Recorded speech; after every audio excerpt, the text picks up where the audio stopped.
Sri Krishna, I've gone live. It is Wednesday night. It is September 9th. We're broadcasting from Alachua. And put the chat on.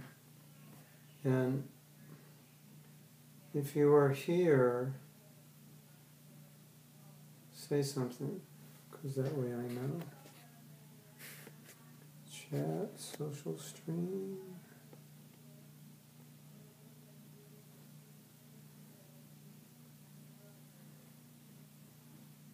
So last class we had was about Janmashtami, and it's a few days before Janmashtami, and then we just had, today's Wednesday, on Sunday we had Vyas Puja. So we've been talking about Prabhupada, and I thought it appropriate we do some appreciations.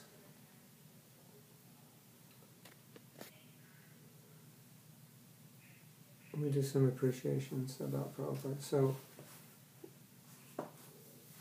what you can also try to do, I don't know if it was recorded, but Alachua has many Prabhupada disciples. So basically, except for a few devotees, from about 8:20 till 11:40, it was all Prabhupada disciples speaking about Prabhupada. So, if you go to Krishna.com, and then you go to, I don't know where, it's audio, or then you look for archives of Alachua. Maybe if you go to Alachua Temple website, you could find it there also. I'm not sure. I'm trying to see how we get better light. Maybe I can move this. I think that's better. Oh, look at that. New and improved. I have a window behind me, but so there's some nice offerings, and I wanted to mention a few because these offerings I think will help us appreciate Prabhupada more. But first, I have to turn my recorder on. Hold on a second. Don't go anywhere.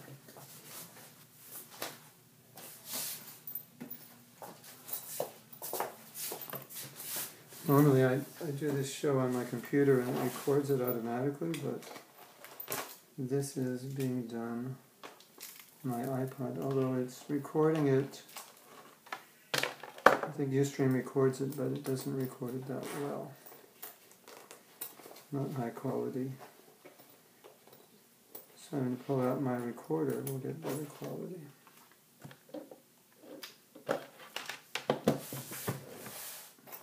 To do some obeisances on the floor to plug it in.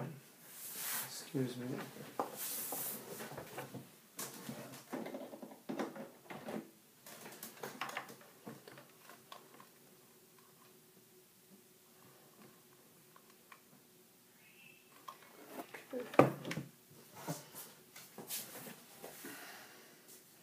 Om Vishnu Padaya Krishna Prasthaya Bhutale Srimati Bhakti Shanti Namane Namaste Saraswati Deve Gauravani Pachani Visesa Samivadi Christianity.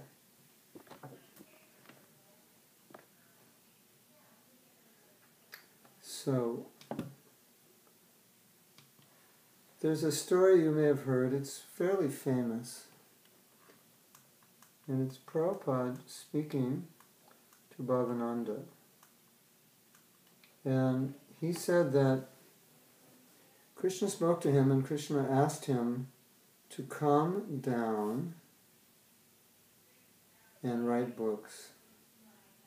And Prabhupada said, I don't want to. Come to this place. And Krishna said, you just come and I will take care of everything. You just write those books.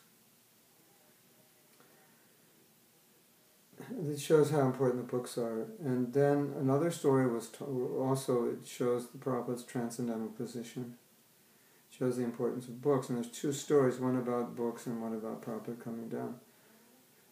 And when Prabhupada got the land in Vrindavan, then he told the lady that he would come down and his business was he'd come down to do this work, Krishna had sent him and his business is almost finished.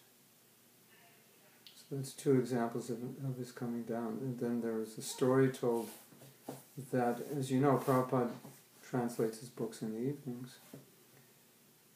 So on one occasion, a devotee asked, how well did you do? How much did you translate? How much did you get done? And Prabhupada said, the whole 6 hours I was on one word, trying to explain that one word in Sanskrit. And he said, because these books will be for generations and generations in the future, I have to choose words carefully so that they will understand exactly. So Prabhupada is the person who understands us, and therefore understands what we need to understand and how it needs to be explained to us. An example of that was given by another devotee. And this devotee said her main service was cooking for Prabhupada, but at this time in Vrindavan, Prabhupada wasn't eating, and she was in anxiety, and she had no service at that point.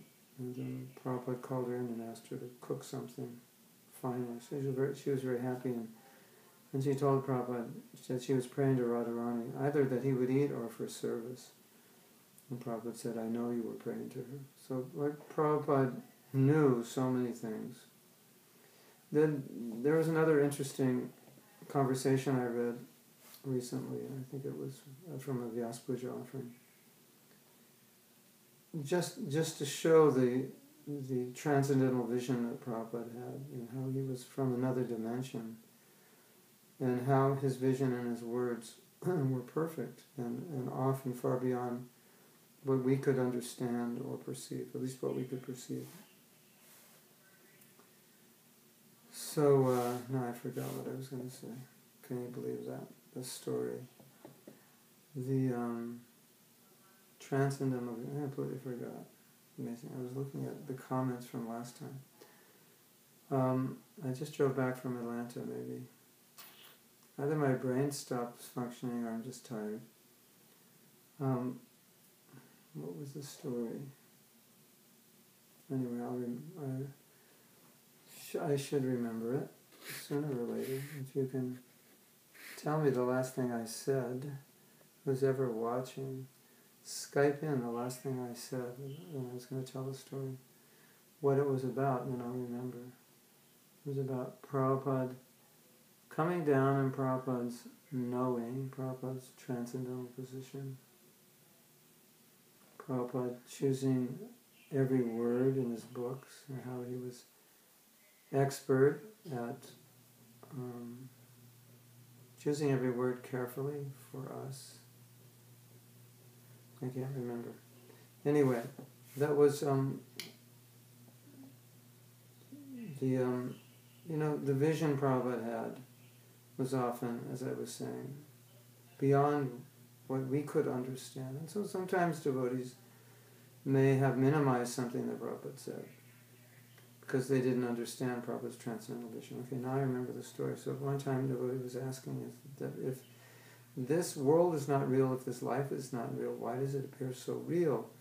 And Prabhupada said, and the devotee said, and you say that at night we're dreaming, but you say this is also a dream, but this dream seems real, and the night dream seems unreal. And Prabhupada said, because the night dream is shorter and the day dream is longer. That's why this dream seems real. And it's kind of heavy when you think about it.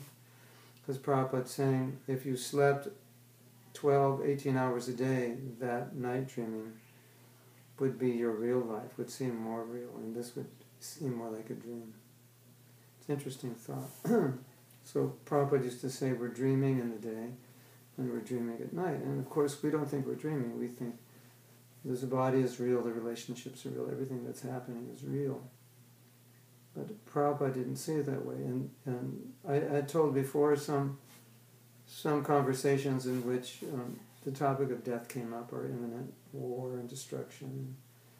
Prabhupada blew it off quite lightly by saying that you will die today or tomorrow, so don't worry about it. And if there's a war, we can sit down and chant Hare Krishna.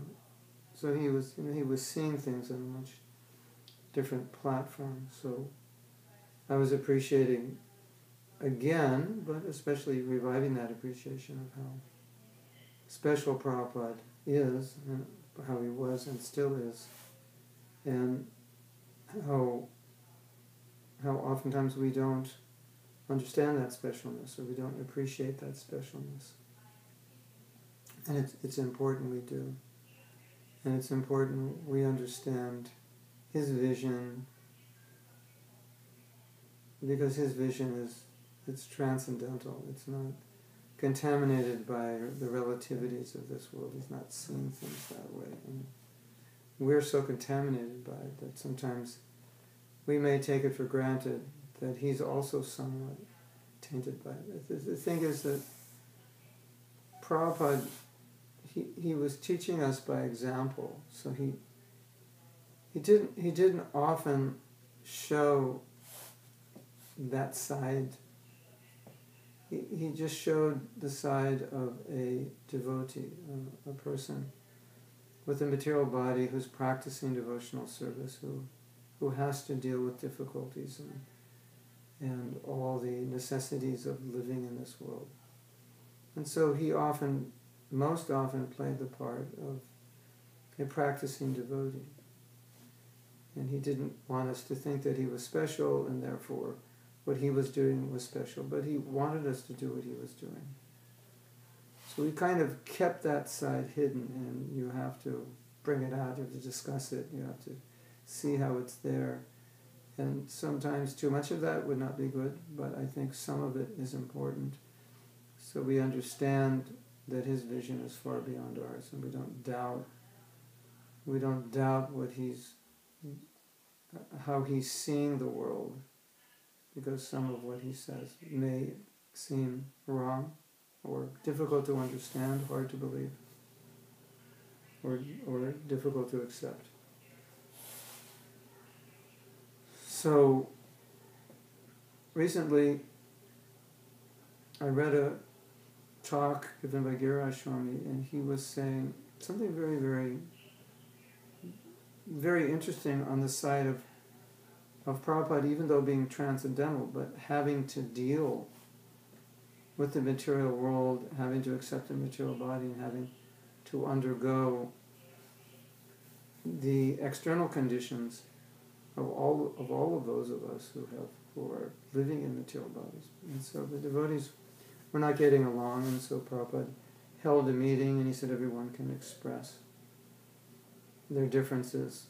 And so that went around, that they were discussing. He wanted people to voice their opinion about what needed to be done and what was wrong. And then he said something interesting. I'm trying to go on chat. This is not happy right now. Anyway, I think I'm on Social Stream. I don't know what I'm on actually right now. No, I'm not on chat. So I'm on Social Stream. I don't really know the difference. So the devotees were expressing, what they were disturbed about. Prabhupada listened. He was concerned that devotees were disturbed. And after everyone expressed themselves, he expressed a certain sentiment that, two things. One, that, of course, we need to discuss differences and work them out. But if we can tolerate them, that would be better, because to work out these differences and go on and on and on and on takes away from hearing and chanting. And so Prabhupada said our real business is to hear and chant. So although he allowed the devotees to express their differences and try to work it out, he didn't want it to become a regular affair, because he said this takes away from our real business. And then he made another point about tolerating people, situations, difficulties. And he said, you don't realize the difficulties I went through to start the movement. And Giraj Swami made the comment, and I think everyone who reads it feels the same way he did, that we had the tendency to think that because Prabhupada came down to preach Krishna consciousness, he was a transcendental personality, that the difficulties he was undergoing really weren't difficult for him. But he didn't express it that way. He gave the example that when he came to Butler, Pennsylvania, he had to keep his boga and his prasadam in a refrigerator with meat, and it was very, very difficult. As you can imagine, Prabhupada coming from a Vaishnava family and had been living in Vrindavan before coming to America. So that was just one example, how difficult it was establishing the movement. And we know it was difficult, but I think we took it for granted that as a pure devotee it really wasn't difficult. And for him, but now in this conversation he was saying, no, all these things were very difficult. And he tolerated them, and he said, I tolerated them because my philosophy was everything for Krishna and nothing for me. And so, because of that, he could tolerate the difficulties. So he was asking the devotees to tolerate, but my point is he was showing that it was also difficult for him. So I think that's something we should never minimize, that, so when Prabhupada struggled, they were real, they were difficult. When you have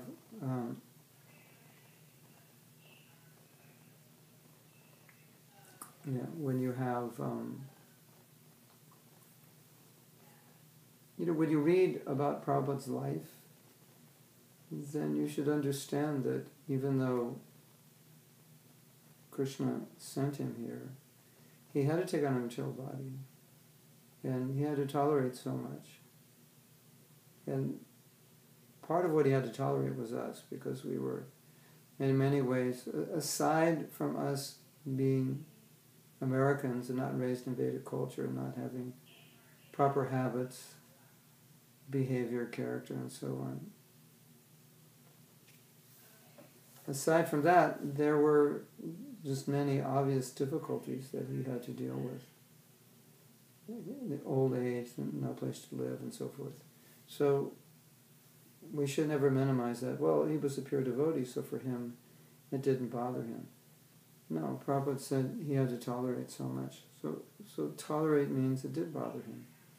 It's not that he's without emotion, without feeling. That we were listening to stories of Prabhupada's disciples and devotees doing things wrong and it upsetting Prabhupada because he wants to serve Krishna, and he's not a stone, so he has emotions. And when devotees would do things that would upset his service, sometimes he would get upset. And this one devotee, he was chastised frequently by Prabhupada, so he was telling the different stories, and Prabhupada, and him doing things wrong, and Prabhupada telling him, you mess everything up, you're useless, why did you do this, why did you do that? So this is what Prabhupada had to deal with. He was dealing with young people, in many ways incompetent, and not raised as devotees. So don't think he didn't have to tolerate. It's just that he was able to tolerate because of his exalted nature and because of his service to Krishna. So that, I think that adds to his glory. It would undermine his glory if you think, well, he's a pure devotee, so nothing bothers him. No,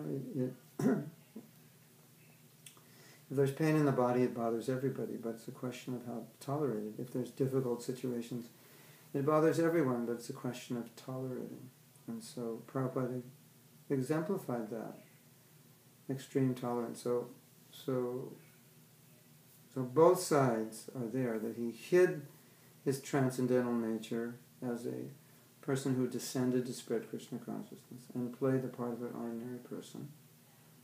So we should appreciate that transcendental nature, and we should also appreciate the reality of being embodied temporarily in a physical body and the difficulties that he had to tolerate, which he said were extremely difficult for him. So that was his point in this conversation. There was another conversation that I told you in which one devotee was very upset by situations in ISKCON, and people were giving her a hard time. And she went into Prabhupada and she said, Prabhupada, I quit. Prabhupada said, you can't quit. She said, I'm discouraged. And Prabhupada said, you can't quit. If anybody can quit, it's me. I can quit. Because nobody encouraged me, no God brother encouraged me. He said, you have no right to quit. So, and then Prabhupada said, but I never became discouraged. So that's his greatness. That he basically is saying, I have every reason to be discouraged, but I didn't become discouraged.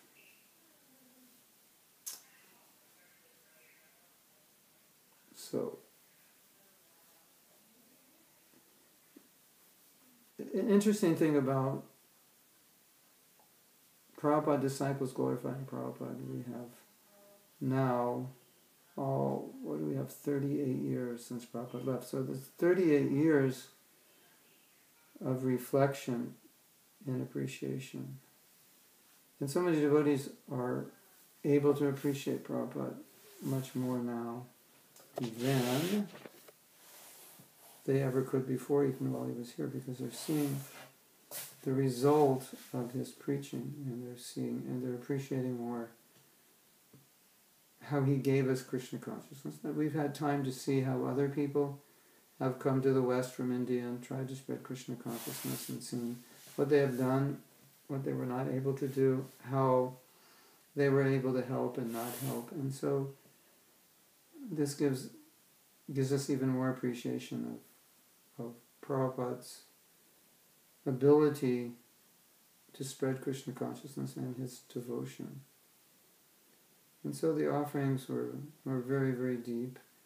Many of the offerings that happen in Alacha are stories in which devotees joined at very early age and lived as brahmacharis or brahmacharinis and did book distribution and other austerities and then left.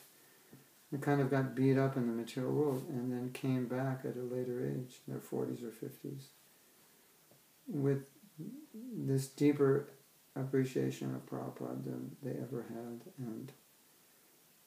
And also another thing that comes out in these Vyasa Puja offerings is what's going on in the world today, and how Prabhupada predicted these things, as well as how he wanted us to not buy into the propaganda of modern media and modern science and so forth. And he would often reveal the lies they were giving us, which it sometimes was difficult for us to accept or understand. More and more we're seeing these lies coming out. We're seeing the caliber of so-called leaders, both in the business world and the political world, and Prabhupada warned us about them. In fact, one devotee had said, the Prabhupada said, the planet is being controlled by Rakshasas. Rakshasa means man-eaters. So Prabhupada said they're being controlled by Rakshasas, which was kind of revolutionary and interesting. I can't say exactly what that means, but there are theories that a few wealthy families are actually controlling. It's not who you might think is controlling. And so the devotee said, Prabhupada, are you talking about these wealthy families, Carnegie, Rockefeller, like that? Prabhupada said yes.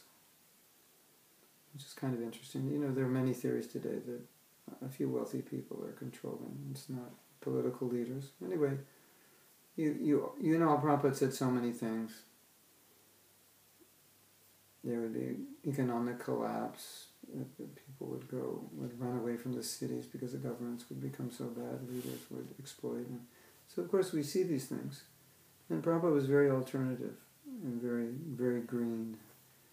Way before green movements were popular. So in this way devotees are also appreciating Prabhupada's position as a revolutionary who had a vision long ago of how we are damaging the world, damaging our lives, how leadership is lacking. Even the good leaders are lacking vision. And there's so many leaders who are not good. So, this is another way to appreciate Prabhupada. And then, at the Vyasa Puja time, there's always devotees who express personally what Prabhupada meant for them, the difficulties they went through, how they prayed to him, how they depended on him. And One devotee told an amazing story. It was crazy, actually. She was preaching in the Middle East, and she was captured by some men who... She didn't say specifically what they did, but as far as I can tell, they were planning to kill her. And she said, or maybe they were trying to sexually abuse her. In the middle of it, she said, Krishna just inspired her, and she said, you should be in the mosque praying, not here with me. And she got really, really bold, and she called them pigs, which is not really what you want to call anybody, what to speak of somebody who's has the mindset to possibly kill you or damage you in some way. And she started preaching to them, and then they said, come with us. And she thought they were taking her away to kill her, and she said they took her to a park. And she preached to them from like 10 o'clock at night to 4 in the morning. And they became devotees. And she was just saying how the whole time she was, of course, thinking of Prabhupada, and she was making the offering, she was talking to Prabhupada and said, I know that you knew everything that was going on. So it was an amazing story. And many devotees told such amazing stories of their experiences in spreading Krishna consciousness and feeling Prabhupada's presence and guidance through all kinds of difficult situations.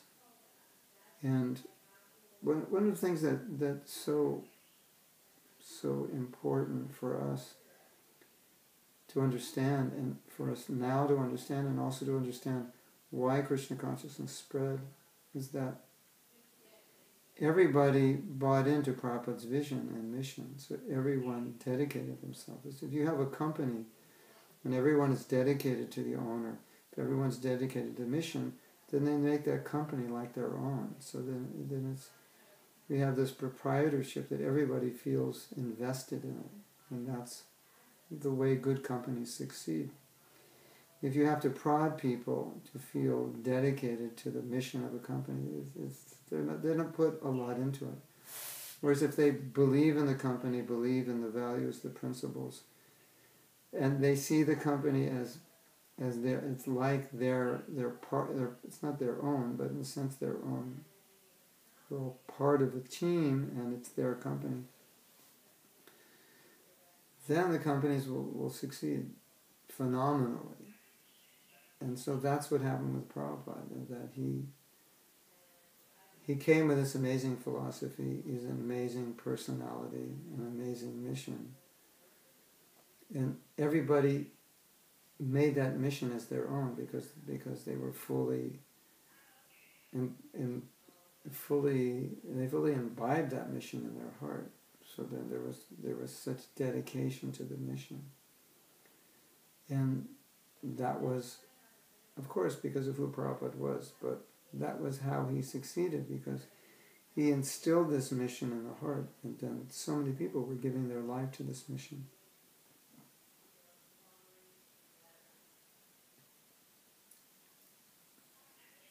So that was the power of Prabhupada. He got everyone on board with this mission. And then he said, now dedicate yourself to this mission. So people were giving their whole lives to this mission. So when people give their whole life to a mission, it can't fail. And if people don't give their life to a mission, it's very difficult for it to succeed. Like the owner of a company will give his life, but he's only one person. And if he's giving his life, but other people are trying to get away with minimal amount of work, it doesn't work. So Prabhupada had that nature ability, because of who he was and what he was giving us, to get people to give everything back, so that it naturally had to succeed. And Prabhupada's presence did that. And for any preacher to be really successful in the best way and the broadest way is if people love that person, if people love that mission, if people buy into what his vision is, then You have a dedicated force. So that's what Prabhupada did. He got people to buy into his mission. So, I am on social stream. I don't really know the difference between chat and social stream. But if you want to ask a question or make a comment, I can't even get on chat. Maybe on social stream that we can access your profile or something. I don't know. So, some other things that I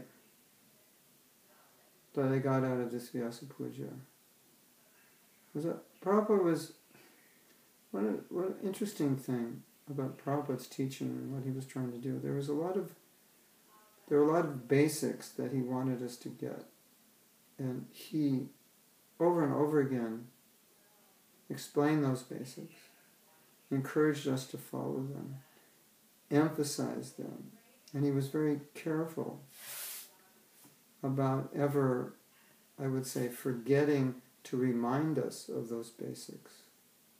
In those basics, you could say, if you wanted to summarize it, you could say those basics were keeping us in sattva gun, because we had the tendency, due to our upbringing, to be irregulated and undisciplined, and just full of habits which we consider malecha, or outside Vedic culture. So he understood us, he understood that nature, so he always emphasized things which were extremely important for us. Examples given is, let's say you're building a stairway, and then one of the stairs it's not solid brick, it's just like an open box, it can crash. So if our foundation of our stairway isn't solid, if we try to rise too high too fast, that's what happens. And Prabhupada was always very careful that we wouldn't try to rise too high too fast. So you could say he spoon-fed us, he took care of us. Not that he didn't want us to rise high, not that he didn't give us high philosophy, high katha, high lila to meditate on. But at the same time, there was a balance there, that he always taught us deserve then desire. So he wanted us to go to higher levels of Krishna consciousness for sure. But he was also very cautious that we wouldn't go there before we were qualified. So therefore he emphasized many basic things, and when devotees concocted something and maybe we didn't realize that it was wrong or bad or even think it was a concoction, he would catch us. Say, why are you doing that? Where did you get that from? It could be anything. Sometimes it was a melody. Sometimes it was a chant that Prabhupada said, don't chant that. One devotee told a story that someone was just chanting Gora, Gora, Gora, Gora, Gora, which seems innocent, and Prabhupada told him to stop. Interesting, right? Another interesting thing I heard, this is a little off the topic, but I think it reflects on Prabhupada's mood. There was a kirtan in India in the early days. So all the devotees were very, very young and very energetic. And young, energetic devotees tend to do kirtans loud and fast. And I'm sure you've all been to kirtans which are loud and fast. And sometimes devotees are screaming out at the top of their lungs.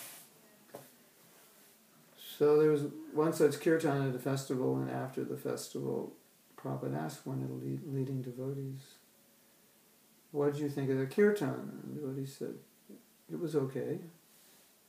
And I guess he meant, it was nice, nothing special. And Prabhupada said something like it was horrible. Clang, clang, bang, bang. And the leader was just screaming, and Prabhupada said, kirtan should be sweet and melodious. So, after I heard this story, I was thinking how, worship of Krishna should be sweet. So kirtan should be sweet, and it should be melodious, not like screaming out, wild. It's not tribal, but sophisticated. So that made me reflect a little bit on how we have a tendency as Westerners to do things in a particular way that may not actually be proper or pleasing to Prabhupada. So one devotee told a story. He said that Prabhupada was in Chicago and there was, I don't know, a few hundreds of devotees, big initiation.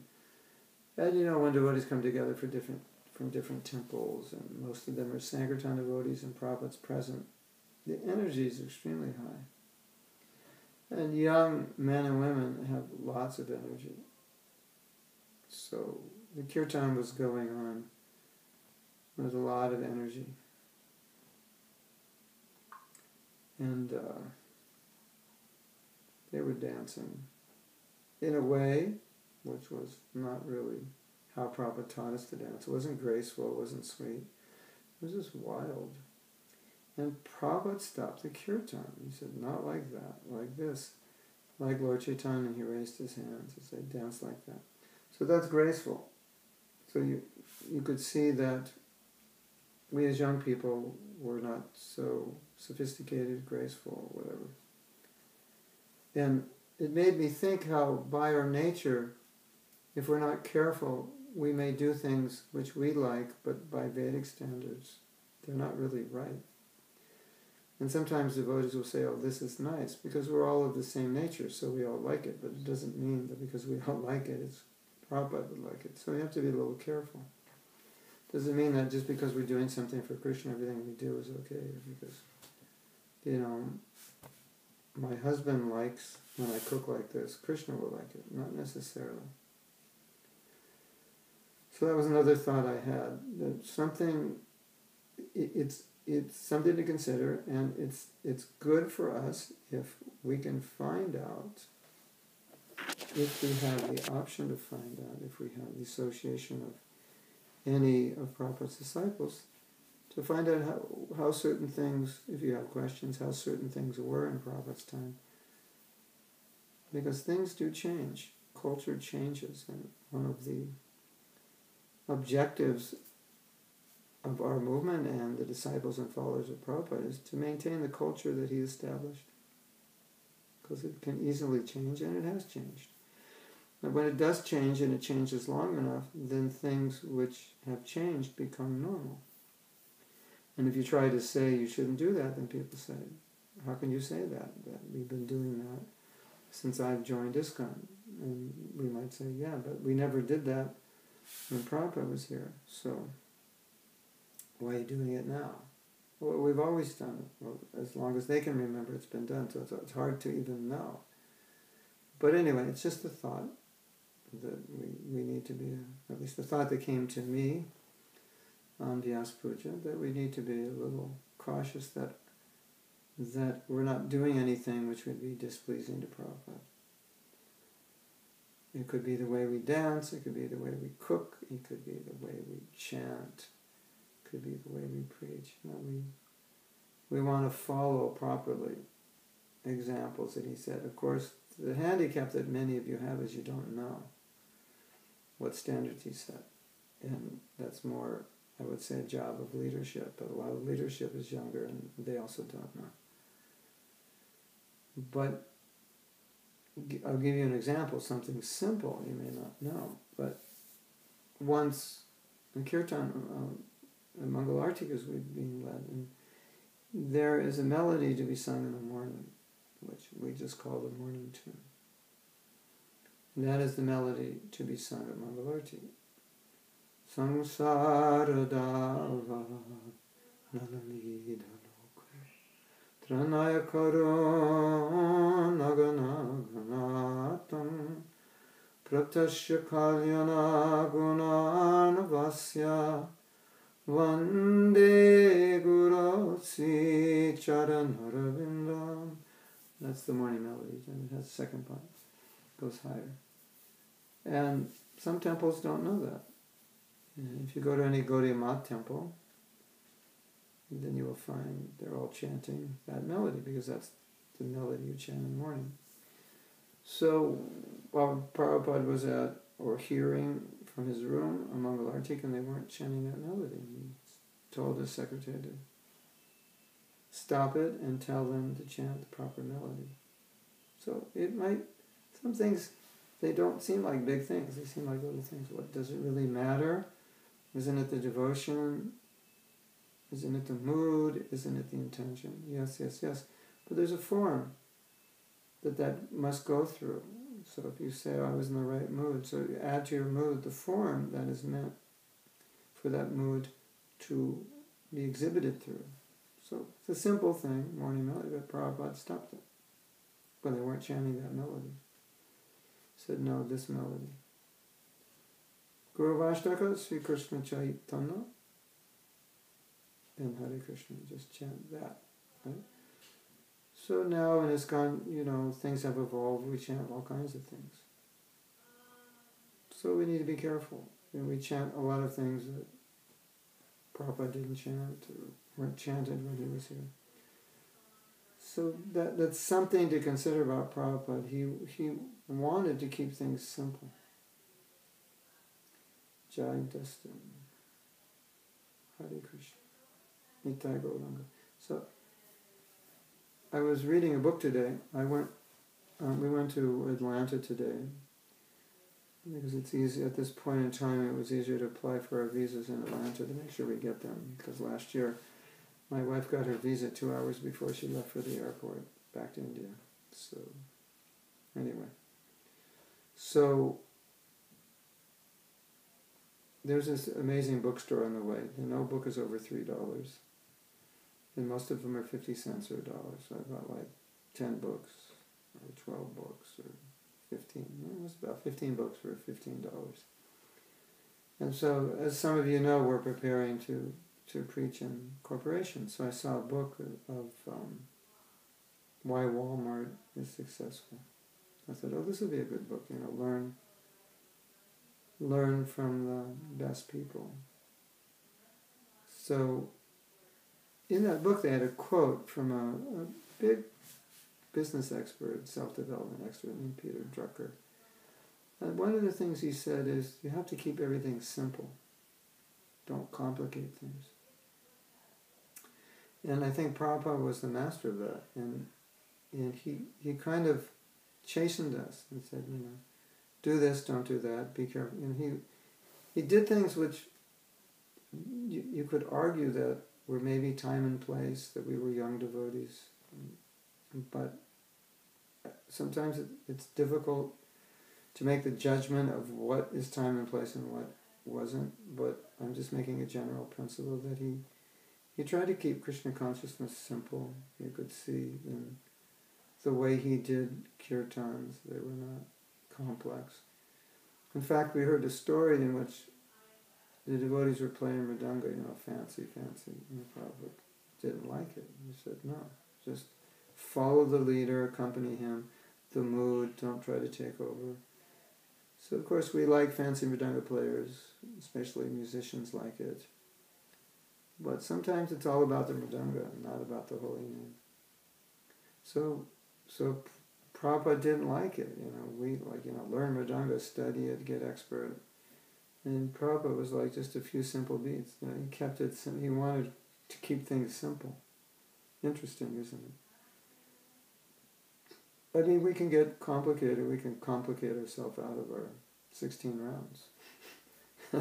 Life is complicated, right?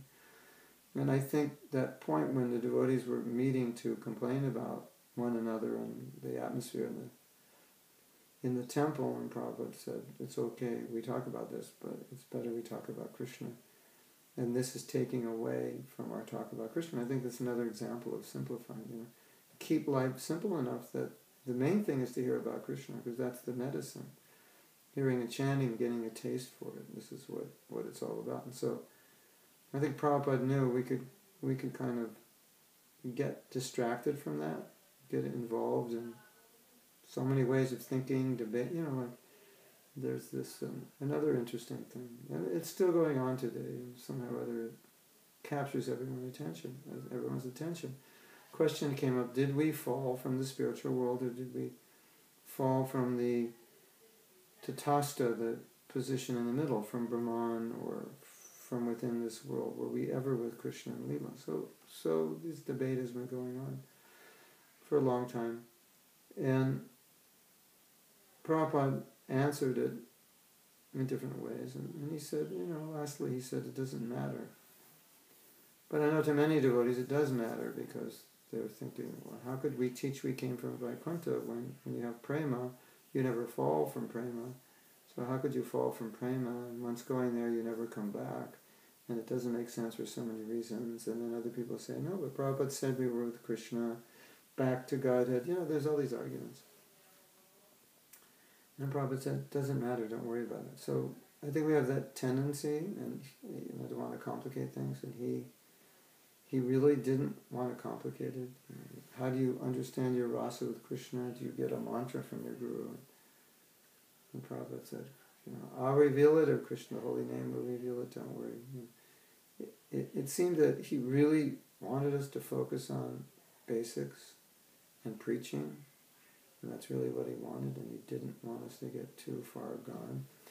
And when the devotees were getting more into hearing and chanting only about Krishna's pastimes with the gopis, Prabhupada said, if we do that, then the preaching will stop. Just like it will have that effect on us, that we'll become bhajananandis, and then we'll start saying things like, well, we're not really qualified to preach. We don't really have, how can you preach it if you don't have it? But that's not what Prabhupada said. So it's interesting, at least I've seen, that a lot of ideas have come up, maybe not a lot, but enough have come up, which are logical materially, even apparently spiritually, but contradict what Prabhupada said, that being one of them. That, what can you give if you don't have it? So, you can preach, but really, what can you do? You're not very advanced. Well, it was never Prabhupada's idea. It was always, by preaching you become advanced. Actually, in the Chaitanya Charitamrita, Prabhupada said, preaching's for advanced devotees. But some people might say, well, I'm not advanced, so I'm not preaching. But where Prabhupada meant, if you have compassion, that means you're advanced, and therefore you will preach. So, things can get twisted around. But when Prabhupada was here, there was a tremendous focus on preaching, and a tremendous focus on rising early, chanting our rounds, attending temple programs. That was a very strong focus, and he emphasized it again, again, again, again, and again. So I was reminded of that on Prabhupada's appearance day.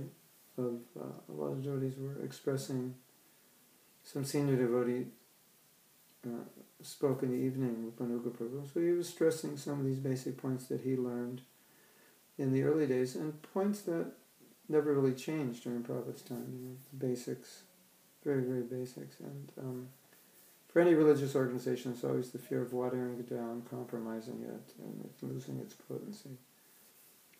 And Prabhupada, as you may know, he when he came to preach, he wasn't thinking he would compromise because people couldn't follow. He was thinking, if nobody follows, nobody takes it up, I'll go back to India. And we saw a little highlight to a movie about Prabhupada that's coming out, a movie that's geared towards non-devotees, a documentary. It's going to come out next year. And there was a quotation of Prabhupada that I came to America to do what I thought was impossible, spread Krishna consciousness. So he was, part of Prabhupada was thinking, it's not going to happen. Nobody's going to take it up. But he wasn't thinking that he would water it down in any way so they could take it up. He was thinking, how are they going to take it up? It's America. It's the most materialistic country in the world. They're probably not going to take it up, and I'll just go back. At least I tried. So he was never thinking, let's compromise it a little bit so they can take it up. I mean, you do that in your preaching, but you don't compromise your principles. You don't say, okay, we might say, okay, follow what you can, but for us, we follow everything, and we don't hide the ideal, what the standard is. We may spoon-feed people, but you don't hide the ideal, and it's not, if they can't follow the ideal, at least then they don't get initiated and so forth. So that was, Prabhupada was not a compromising. So that, but those simple principles he always stuck to, is that these are very important. So he kept those get the basics going on. At the same time, in his books, he gave us so much. We could go as deep as we're able to dive. But to me, it was always a balance. Okay, we can go deep, we can go esoteric, but you have to keep this other side balanced. And if we don't, we get into trouble. So that came out very strongly in the classes. That I was impressed a lot by that. And impressed by the fact, which I think is important for all of us, is that there's the idea that, well, Prabhupada said it 30 years ago, so it's not relevant. And it may not be relevant if he was dealing with something that was relating to phenomena of that time. But if he's relating spiritual principles, then it's dangerous to think, well, that was, time and place. There is truth to some degree, but in general, I think it's dangerous to just make that assumption. Well, it was 30 years ago, it was a different crowd, so he was saying those things to them. Of course, we can adjust so people will understand and accept it better. But obviously there were principles that he taught that were not time, place only, but these are the principles. And so it's dangerous to think these are not the principles, they were the principles then. Because you can see in his preaching how he emphasized certain principles over. So it would be dangerous for us to minimize. So we need to be careful. And in reading this book on Walmart, there's a very interesting chapter in there about culture. And they said one of the necessities in the success of Walmart is to keep the culture that the founder, Sam Walton, established, his principles, his vision, to keep that alive. Because after he left, which I think he died in 1992, after he left, they said, people thought, well, Walmart's going to be finished.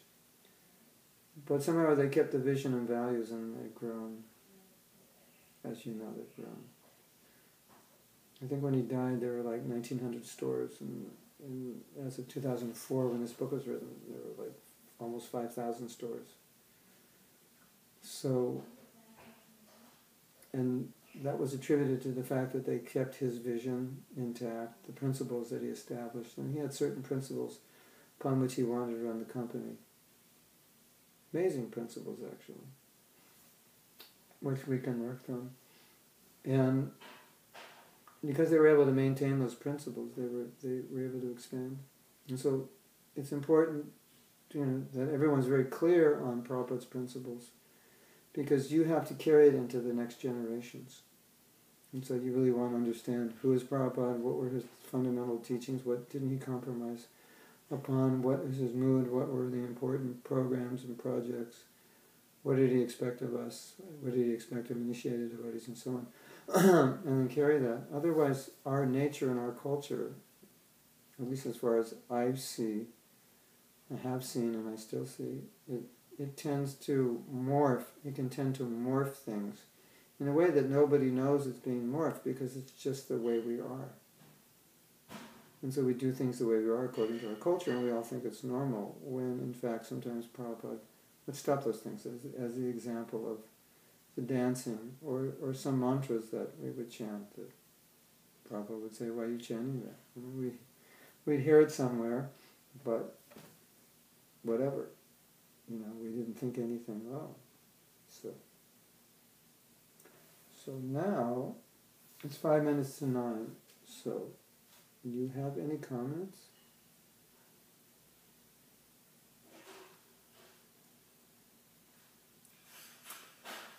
Or questions, or did you all lose me?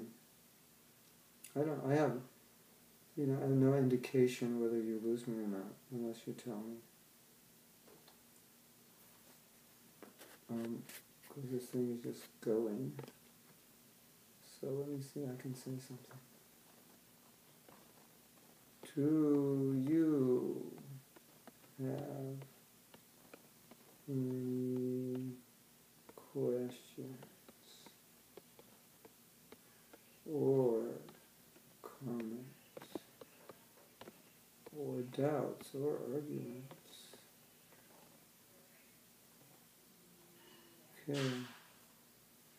It didn't go, yeah. It went, I'm still online.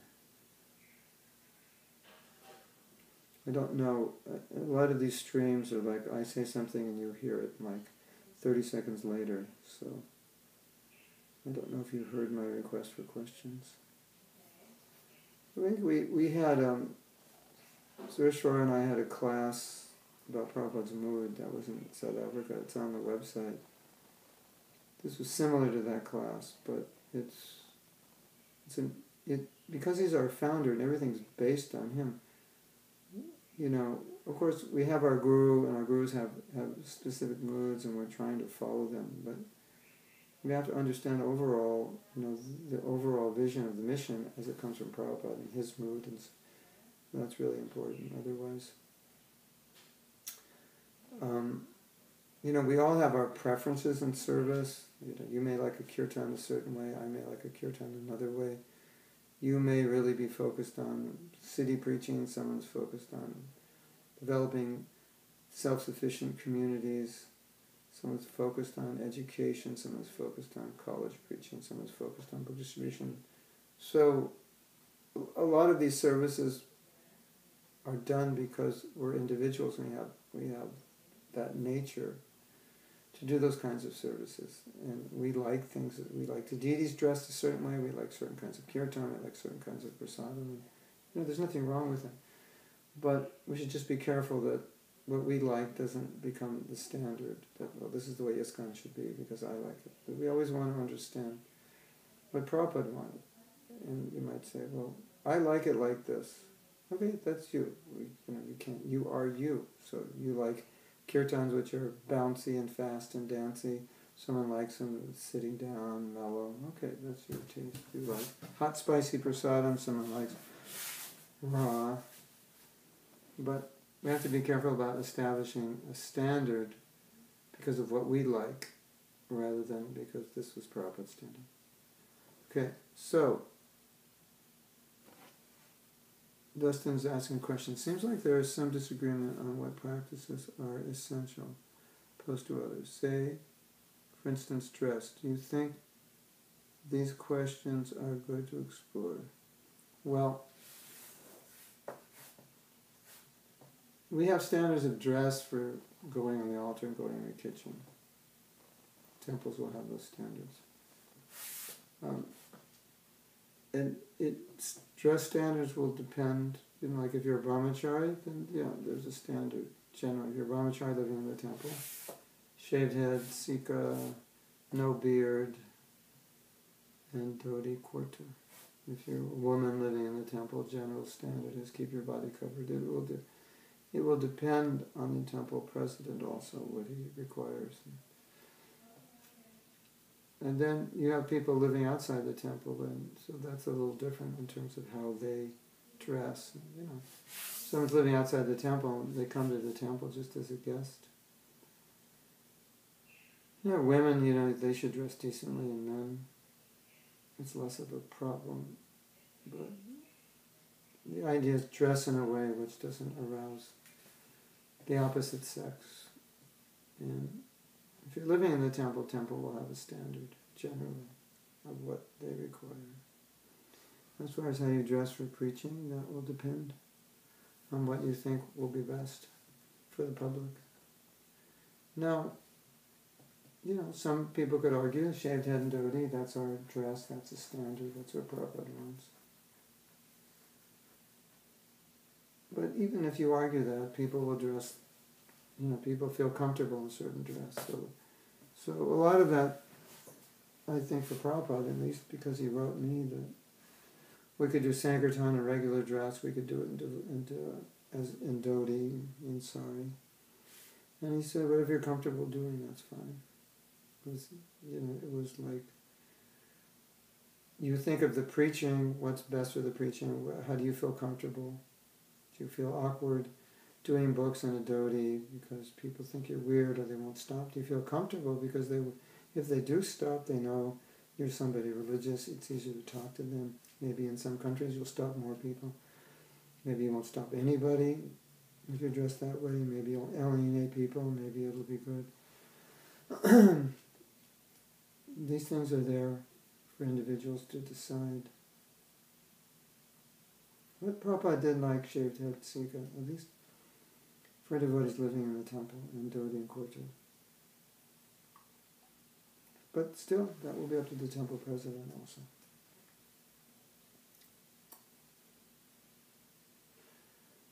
And Dustin saying, are the questions good? I think it's always good to explore our culture and where we're going, and how what we're doing now will affect the future. So I think these discussions are healthy, right? I think sometimes people don't want to discuss them because they think it's already been clearly established by Prabhupada.